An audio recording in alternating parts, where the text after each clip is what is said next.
हे ऐकायला थोडंसं कठीण आहे, पण तुमच्या भल्यासाठी आहे. तुमच्या आयुष्यात येणारा प्रत्येक माणूस तुमच्यासोबत शेवटपर्यंत राहणार नाही. काही लोक येतील, तुम्हाला प्रेम देतील, काही सुंदर आठवणी देखील देतील, आणि एक दिवस ती लोक निघून जातील आणि तुम्ही त्यांना थांबवण्याचा प्रयत्न देखील कराल.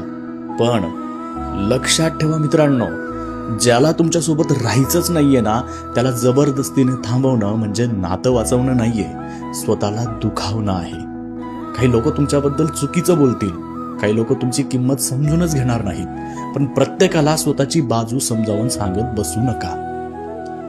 तुमचं काम स्वतःला सिद्ध करणं नाहीये, तर स्वतःला घडवत राहणं आहे. आज जे लोक तुमच्याकडे दुर्लक्ष करत आहेत ना, कदाचित उद्या तेच लोक तुमच्याकडे आदराने पाहतील. तो दिवसही येईल, बस त्यांच्या ऍक्सेप्टन्सची वाट पाहू नका. कारण आयुष्याची सर्वात कठीण गोष्ट ही नाहीये की लोक तुम्हाला सोडून जात आहेत.